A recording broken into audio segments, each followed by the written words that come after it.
Hi hello నమస్తే. రాహుల్ గాంధీ చేసినటువంటి ఒక వీరోచితమైనటువంటి పోరాటం వలన దేశం కాపాడబడిందని నేను బలంగా నమ్ముతున్నాను. ఎందుకంటే అతను తీసుకున్న different kind of style of fight పోరాటం అనేది ఇప్పుడు కోర్టుల్ని జాగ్రత్తగా జడ్జిమెంట్లు ఇచ్చే విధంగా చేస్తాం. కోర్టులు జాగ్రత్తగా ఇంతవరకు ఫైట్ చేసి చాలామంది జడ్జిమెంట్లు కోర్టులకు వెళ్తే అన్నీ కూడా నెగిటివ్ కామెంట్స్.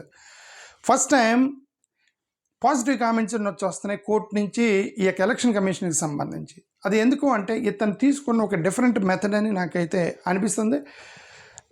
సరే, ఎనివే దీని గురించి మాట్లాడిపోయే ముందు నిన్నంతా సోషల్ మీడియాలో నాకు వేరే పని ఉండి ఒకే వీడియో 2-3 సార్లు పోస్ట్ చేశాను. నాకు వేరే పని ఉండి, సో నిన్నంతా నేను మొత్తం చూశాను. Okay, of course the mass rigging జరిగింది కడపలో అని చెప్పేసి ఒక ఎలిగేషన్స్ 100% అక్కడ వైఎస్ఆర్సీపీ సోషల్ మీడియాలో బాగా తిప్పుతున్నారు. రిగ్గింగ్ చేసి గెలిచారు టీడీపీ వాళ్ళు, అది ఇది అని చెప్పేసి చాలా ఆధారాలు ఉన్నాయి. దాని గురించి మాట్లాడదాం ఈవినింగ్ లోపు ఏదో ఒక టైం ఉన్నప్పుడు. మరోవారు రాహుల్ గాంధీ గురించి వైఎస్ఆర్సీపీ సోషల్ మీడియా వాళ్ళు కూడా నిన్న రాహుల్ గాంధీ కొన్ని ప్రశ్నలు చెప్పాలి, నువ్వు ఆంధ్రప్రదేశ్ గురించి ఎందుకు మాట్లాడలేదు అని చెప్పేసి కొన్ని మనోళ్ళు కూడా మన వైఎస్ఆర్సీపీ వాళ్ళు కూడా మాట్లాడారు. సరే, మన వైఎస్ఆర్సీపీ వాళ్ళు కోపంలో ఉన్నారు, ఎందుకంటే ఈయన ఎందుకు మాట్లాడతలేదని చెప్పి కోపంలో ఉన్నారు. బట్ నిజం మాట్లాడితే మనం ఎప్పుడు రాహుల్ గాంధీకి సహాయం చేయలేదు. ఓకే, మన వైఎస్ఆర్సీపీ పెట్టిన దగ్గర నుండి ఇప్పుడు మా నాన్న ఎందుకన్నానంటే నేను I'm supporting YSRCP, Congress, liberation Congress ఇవన్నీ సపోర్ట్ చేస్తున్నాను. ఎందుకంటే అదే చెప్తున్నా, ఎవరైతే సెక్యులర్ లీడర్స్ ఉంటారో వాళ్ళందరూ సపోర్ట్ చేస్తున్నాం. మరి జగన్మోహన్ రెడ్డి గారు సెక్యులర్ లీడర్ నమ్ముతున్నాను కాబట్టి ఆయన సపోర్ట్ చేస్తున్నాం. ఓకే, ఈయన కూడా సెక్యులర్ లీడరే, జగన్ గారు సెక్యులర్ లీడరే, మా విజయ్ కుమార్ గారు సెక్యులర్ లీడరే, వీళ్ళందరూ సెక్యులర్ లీడర్లకు సపోర్ట్ చేస్తున్న ప్రస్తుతానికి. ఓకే, నేనేమన్నానంటే మనం ఎప్పుడు అంటే మన వైఎస్ఆర్సీపీ ఎప్పుడు కూడా ఈయనకి హెల్ప్ చేయలేదు కదా పార్టీ పెట్టిన దగ్గర నుండి. మరి ఆయన మనకి ఎందుకు హెల్ప్ చేయాలి? పాయింట్ 1, మనం ఎవరికి హెల్ప్ చేసాము ఇంతవరకు? భారతీయ జనతా పార్టీకి హెల్ప్ చేసాము. పార్టీ పెట్టిన దగ్గర నుంచి కొన్ని కోకోళ్ళు మన భారతీయ జనతా పార్టీకి హెల్ప్ చేసిన ఆనవాళ్ళు. ఓకే, మరి మన వాళ్ళు మొత్తాన్ని తీసుకెళ్ళి అరెస్ట్ చేసి జైల్లో పెడితే మరి భారతీయ జనతా పార్టీ ఎందుకు మాట్లాడలేదు? Are you honest? Dishonest? Modi is dishonest.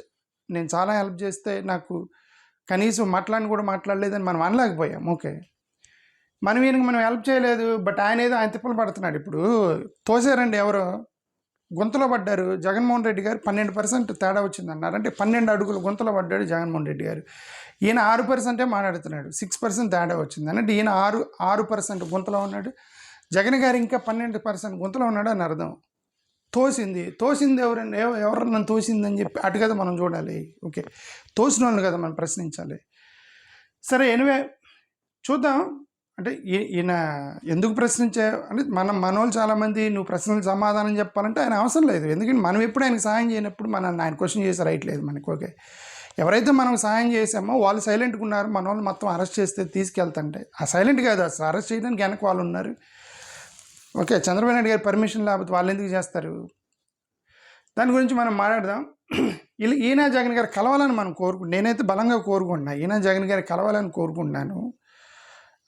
ఎందుకంటే మా పార్టీకి ఏమంటారు ఒక వర్గం ఉందండి. సెక్యులర్ వాదంని బలంగా మాట్లాడేటువంటి ఒక వర్గం ఉంది. ఎస్సీ, ఎస్టీ, బీసీ మైనారిటీలు, ప్రైవేటైజేషన్ వ్యతిరేకించే వాళ్ళు, రిజర్వేషన్స్ కొనసాగించాలని కోరుకునే వాళ్ళు, వీళ్ళంతా కూడా ఒక పెద్ద వ్యవస్థ ఉంది. ఆ వ్యవస్థను కాపాడటానికి బలమైనటువంటి నాయకులు జగన్మోహన్ రెడ్డి గారు, రాహుల్ గాంధీ ఇద్దరు కలిస్తే it will be more force. I don't know, మరి వీళ్ళు డిఫరెంట్గా ఆలోచిస్తున్నారు. అండ్ వైసీపీని చంపేస్తే కాంగ్రెస్ పైకి వచ్చిందని చెప్పి వీళ్ళు ఆలోచించారు. అది జరగదు. చాలా ఓట్ బ్యాంక్ ఉంది జగన్కి, ఇప్పుడిప్పుడుగా జరగదు. ఓకే, అది వీళ్ళు స్ట్రాటజీ మార్చుకోవాలి. కాంగ్రెస్ వాళ్ళు, జగన్ గారు కూడా కొద్దిగా స్ట్రాటజీ మార్చుకోవాలి. ఓకే, స్ట్రాటజీ మార్చుకొని కాంగ్రెస్ స్లోగా వాళ్ళతో ఎలియన్స్లోకి వెళ్ళటానికి వెళ్తే సరిపోతుంది అనేది నా ఉద్దేశం. ఓకే, కాంగ్రెస్ పెరిగితే మళ్ళీ నా పార్టీని మింగేస్తారని అది పొరపాటు. అది that can be a strength. ఇప్పుడు బీజేపీ, టీడీపీ కలిస్తే స్ట్రెంగ్త్ అయింది. అది అక్కడ డిఎంకే కాంగ్రెస్ కలిస్తే స్ట్రెంగ్త్ అయింది, ఎన్సీపీ కాంగ్రెస్ కలిస్తే స్ట్రెంగ్త్ అయింది. ఇక్కడ వైసీపీ కాంగ్రెస్ కలిస్తే ఒకరినొకరు మింగుతాయి అనేది ఒక ఊహాగానాల్లోకి వెళ్ళిపోయి ఒకరినొకరిని డ్యామేజ్ చేసుకోవడం అనవసరం. At least for the sake of the people the both Rahul Gandhi and Jaganmohan Reddy should become one అని నేనైతే ఐఎమ్ ఏమంటుంది కోరుకుంటున్నా, వీళ్ళిద్దరు కలవాలని. ఓకే, ఎందుకంటే టీడీపీ వాళ్ళు ఆల్రెడీ వాళ్ళు ఎలియన్స్లో ఉన్నారు. వాళ్ళు ఇప్పుడు వెళ్ళి బయటికి వాళ్ళు ఎందుకు వస్తారు? సక్సెస్ఫుల్ ఎలియన్స్ వాళ్ళది, వాళ్ళు బయటికి రారు ఇప్పుడు. ఓకే సరే, ఎనివే లోపలికి వెళ్తున్నాను నేను. ఇప్పుడు రాహుల్ గాంధీ ఇతను చేసిన వల్ల దేశం కాపాడిందని నేను ఎందుకంటున్నానంటే, చాలామంది కోర్టులకు వెళ్ళారు, ఇది ఈవీఎం మ్యానిపులేషన్ చేశాయని చెప్పి, వీవీప్యాట్స్ లెక్కించమని చెప్పి. అన్ని రాష్ట్రాలు కొన్ని వందల మంది యాక్టివిస్టులు మొత్తం కూడా వెళ్ళి, యాక్టివిస్టులు ఏమంటారు, క్యాండిడేట్స్ వెళ్ళి కోర్టులో కేసు వేస్తే కోర్టులు ఏవి కూడా ఏమన్నా మాకు సంబంధం లేదు, ఎలక్షన్ కమిషన్ ఇండిపెండెంట్ ఇన్స్టిట్యూషను, అవునా ఈవీఎం మ్యానిపులేషన్ జరిగింది అని ఏంటి గ్యారంటీ ఏందని చెప్పి అన్ని నెగిటివ్ కామెంట్లు వచ్చినాయండి.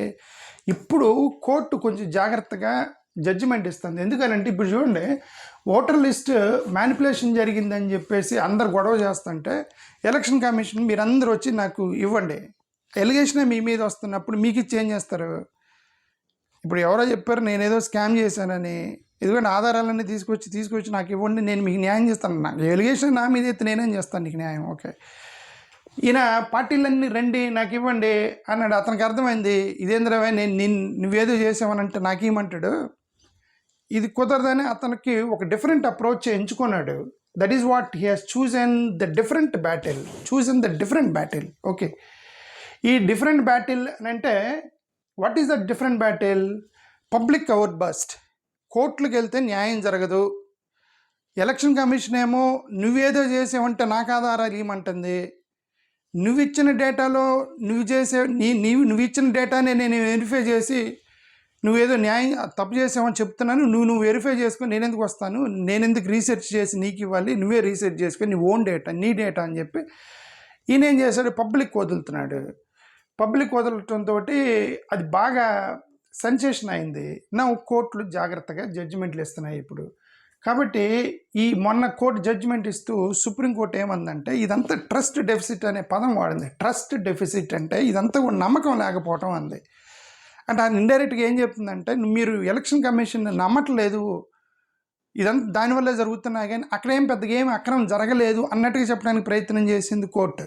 వెంటనే ఆ రోజు ఈవినింగ్ ఏం చేశాడు ఇతను, ఇది వీళ్ళందరూ ఎవరెవరైతే చచ్చిపోయారని చెప్పేసి ఆ ఓటర్ లిస్టులో ఉంది వాళ్ళందరిని ఆఫీస్కి పిలిచి టీ దాగి సోషల్ మీడియాలో టీ విత్ డెడ్ ఓటర్స్ ఏది రాసేకైంది, had tea with dead people because of election commission, thank you election commission అని పోస్ట్ చేశాడు. అతనికి ఆప్షన్ ఉంది, ఏమండి ట్రస్ట్ డెఫిసిట్ అన్నారు కోర్టు, కాదు నా దగ్గర లిస్ట్ ఉంది, ఇది లిస్ట్ సబ్మిట్ చేస్తానని చెప్పొచ్చు కదా ఇతను. అదే నేను చదువు, కోర్టుల మీద నమ్మకం పోయింది అతనికి, ఎలక్షన్ కమిషన్ మీద నమ్మకం పోయింది, డిఫరెంట్ మెథడ్ ఎంచుకున్నాడు, తప్పుల్ని బహిరంగంగా ఎక్స్పోజ్ చేస్తున్నాడు. ఎవరెవరి లిస్టులో అయితే చచ్చిపోయారని చెప్పి డిక్లేర్ అయ్యారు వాళ్ళందరిని పిలిచి టీ దాగి సోషల్ మీడియాలో వదిలాడు. అరే ఇతను ఏదో చేస్తున్నాడని ఇప్పుడు కోర్టులు జాగ్రత్తగా జడ్జిమెంట్లు ఇస్తున్నాయని నాకు అనిపించింది. Okay, now they are getting positive court judgements. ఇప్పుడు వీళ్ళు నిన్న చాలా బ్యూటిఫుల్గా జడ్జిమెంట్ ఇచ్చారు వీళ్ళు. ఎవరెవరు, జస్టిస్ సూర్యకాంత్ గారు, జస్టిస్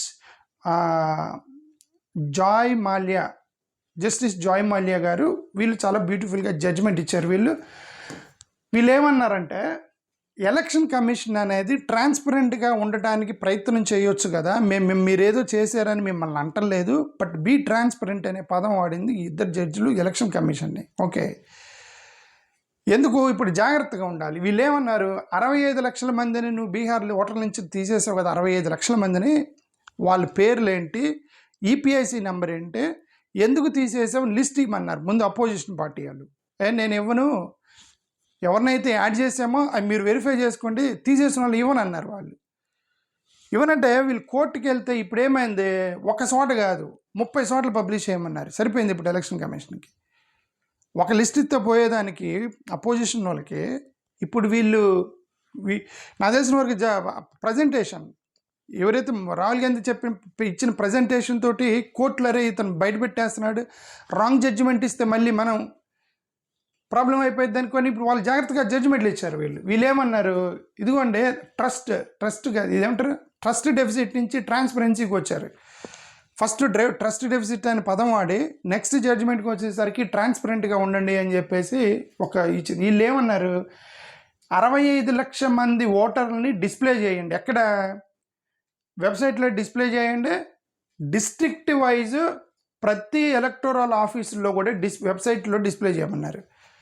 అంటే ప్రతి జిల్లాకి సపరేట్ వెబ్సైట్ ఉంటుంది ఎలక్షన్ కమిషన్. ఆ ప్రతి జిల్లా separate website election district wise వెబ్సైట్లో ఎలక్టోరల్ ఆఫీసర్స్ డిస్ట్రిక్ట్ వైజ్ అనేది ఏంటి, జిల్లాకి వెబ్సైట్ ఉంటుంది. సరే, ఏదో నాకు కరెక్ట్గా అర్థం కాలేదు. ఓకే, ఇది ఈపీఐసి నంబర్తో పాటు డిస్ప్లే చేయమన్నారు. అదే కాకుండా న్యూస్ పేపర్లో పబ్లిష్ చేయమన్నారు. నువ్వు ఏదైతే ఇది widely publish through news papers, నువ్వు ఏదైతే 65 లక్షల మందిని ఓటర్లను డిలీట్ చేసావో వైడ్గా సర్క్యులేట్ చేయాలి. న్యూస్ పేపర్లో ప్రింట్ చేయమని. Maximum circulation in Bihar through news papers అనేటువంటి పదం వాడారు. అరే అపోజిషన్ ఒక లిస్ట్ అడిగితే ఇచ్చితే పోయేదానికి ఇప్పుడు కోర్టు ఎక్కడంటే అక్కడ డిస్ప్లే చేయమని. అంతేకాదు దూరదర్శన్లో ప్రచారం చేయమంది. It has to be broadcast and Doordarshan and radio ఛానల్స్లో కూడా ప్రచారం చేయమంది. Okay, electoral officers social media సైట్లు ఉంటాయి కదా, అక్కడ కూడా డిస్ప్లే చేయమంది. మీ యొక్క ఎలక్షన్ ఆఫీసర్లు ట్విట్టర్లో హ్యాండిల్ అక్కడ కూడా డిస్ప్లే చేయమంది లిస్ట్ని. ఎవరెవరినైతే 65 లక్షల మందిని ఎందుకు తీసేశారు చెప్పమంది. ఆధార్ కార్డు కూడా మీరు యాక్సెప్ట్ చేయండి అని అంది. ఓకే, మొన్న ఆధార్ కార్డు యాక్సెప్ట్ చేయమన్నారు. Okay, EC must be transparent. Booth wise lists of the voters shall also be displayed and notice board and each booth level officer Panchayat officers with reason for the exclusion off to enable public to have access to these list. అది okay, booth wise లిస్ట్ని కూడా మీరు access ఇవ్వండి. EPIC number కొడితే delete అయిన వాటిని EPIC number కొడితే ఎందుకు delete చేశారు రీజన్ కూడా పబ్లిష్ చేయమని. ఇక్కడ వాళ్ళు బుక్ అయిపోయారు, ఆల్మోస్ట్ బుక్ అయిపోయినట్టు ఎలక్షన్ కమిషన్. ఇప్పుడు ఏమాత్రం పొరపాటు చేసి ఉంటే ఈ ఎస్ఐఆర్ ద్వారా వాళ్ళు బుక్ అయిపోతారు. ఇప్పుడు ఎందుకు దాని రీజన్ చూపించమన్నారు. ఓకే, గతంలో అదే రాహుల్ గాంధీ ప్రజెంటేషన్ ఇచ్చిన తర్వాత ఈయన పేరంటే అడ్వకేట్ ప్రశాంత్ భూషణ్ ఒక ప్రశ్న రైజ్ చేశాడు. ఆయన ఏం రైజ్ చేశాడు, ఇది చూడండి, ఎలక్షన్ కమిషన్ వెబ్సైట్లో నుంచి searchable version of the draft rule మొత్తం డిలీట్ చేసింది. ఎప్పుడు after Rahul Gandhi's press conference releasing voter list manipulation. ఎప్పుడైతే అతను ప్రెస్ మీట్ పెట్టి కర్ణాటకలో ఇది జరిగిందని ఒక ప్రజెంటేషన్ ఇచ్చాడో, నెక్స్ట్ డే వెబ్సైట్లో నుంచి చాలా రాష్ట్రాలకు సంబంధించిన ఓటర్ లిస్ట్ డిలీట్ చేశారు. ఎలక్షన్ కమిషన్ డిలీట్ చేశారని చెప్పేసి ప్రశాంత్ భూషణ్ రైజ్ చేశారు దాన్ని. ఇది చూడండి, advocate Prashant Bhushan had a day ago asked why the ECI removed the searchable version of the draft roll from its website of the very day after Lok Sabha leader of opposition Rahul Gandhi's press conference releasing voter list manipulations. Okay, ఇది జరిగింది. Okay, so అది సరే. ఇంక anyway election commission starting నుంచి నాకు ఆధారాలు ఇవ్వండి, don't use dirty phrases like vote చోరీ అండ్ ఇవన్నీ కూడా ఎలక్షన్ కమిషన్ మళ్ళీ నిన్న కూడా మాట్లాడింది. డర్టీ ఓటు చోరీ అని అనగాకు, డర్టీ ఫ్రేజెస్ వాడకండి మా మీద, ఆధారాలు ఉంటే తీసుకురా అని చెప్పి ఎలక్షన్ కమిషన్ నిన్న ఇంకొక సర్ప్రైజింగ్ జడ్జిమెంట్ వచ్చింది. అదేంది, ఈవీఎం ద్వారా రీకౌంటింగ్ చేస్తే ఓడిపోయిన వ్యక్తి గెలిచాడట. హర్యానాలో ఒక పంచాయతీకి సంబంధించినటువంటి ఎన్నికలు జరిగితే ఆ హర్యానా ఎన్నికలకి సంబంధించి గతంలో ఎవడో గెలిచాడట. ఓడిపోయిన అతను కోర్టుకి వెళ్ళాడు, ఈవీఎంలు ఏదో జరిగింది, లేదు నేనే గెలిచానని చెప్పి. లోయర్ కోర్టుకి వెళ్తే వాళ్ళు పట్టించుకోవాలి. అదే చెప్తున్నాం కదా, కోర్టు జడ్జిమెంట్లు రాలా. ఆ తర్వాత హైకోర్టుకి వెళ్ళారు, ఆ తర్వాత సుప్రీంకోర్టుకి వెళ్ళారు. సుప్రీంకోర్టుకి వెళ్తే సుప్రీంకోర్టు చెప్పింది మళ్ళీ వెరిఫై చేయమని. వెరిఫై చేస్తే ఓడిపోయిన వ్యక్తి గెలిచాడట. అంటే ఈవీఎంల మీద నమ్మకం పోయింది జనాలకి అనేది ఇది ఒక పెద్ద బెస్ట్ ఎగ్జాంపుల్. ఇది మనకు అర్థమవుతుంది. ఓకే, ఇది ఇంకోటి ఏంటి, అది ఆధార్ కార్డులను కూడా మీరు యాక్సెప్ట్ చేయండి అనేది వేరే జడ్జిమెంట్ ఇచ్చారు. ఓకే, సో ఇది సంగతే. సో ఈరోజుకి this is the news. That is what I'm saying. That ఇవన్నీ కూడా ఇప్పుడు కోర్టు జడ్జిమెంట్లు జాగ్రత్తగా జడ్జిమెంట్లు ఇస్తున్నాయి. ఎందుకంటే different method, the method that Rahul Gandhi has chosen that exposing to the public, తప్పించుకోలేకపోతున్నారు. అది పబ్లిక్ రిలీజ్ చేస్తున్నాడు అతను. ఇక వాళ్ళు భయపడుతున్నారు కాబట్టి కొంచెం జాగ్రత్తగా జడ్జిమెంట్లు ఇస్తున్నారని నాకు అనిపించింది. ఓకే, థ్యాంక్ యూ, నమస్కారం.